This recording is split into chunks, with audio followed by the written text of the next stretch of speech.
Social distancing doesn't seem to be working, whether it's photographs of railway station platforms. And for the record, I think the evidence that it's not working is that I've also been sent photographs of deserted railway station platforms.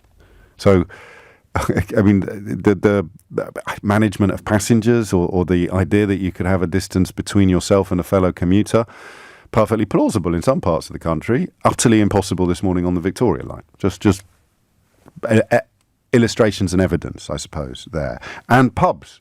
So photographs all over one newspaper of people having a right old knees up down the old boozer. And normally, it's amazing how quickly you change, isn't it? Normally, I would lean towards, oh, come on. What's it all come to if we can't have a pint? But the official advice and the countries that appear to have conducted themselves best would all be now enforcing social isolation in a way that or social distancing in a way that left no room for confusion. There's still a lot of confusion. For example, you're not supposed to go to the pub. You have been told by the Prime Minister to avoid the pub, but the people running pubs have not been told to close.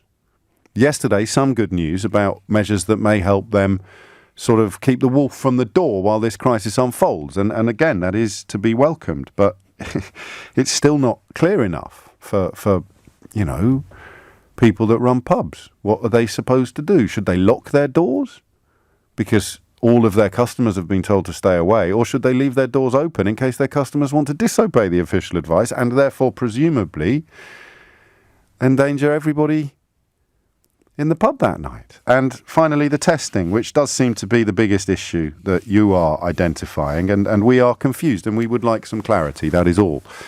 If the World Health Organization is describing testing as the single most important thing any government can do, why aren't we testing doctors and nurses and police officers before they self-isolate or while they are self-isolating? I'm not suggesting it's as easy as waving a magic wand, but if we have significant numbers of people removing themselves from the front line because they might have it but don't, because they think they might have it, but it is possible to establish that they don't, then we've got a problem. And then we're back to the first problem of all, which is the one highlighted by that bus driver a moment ago.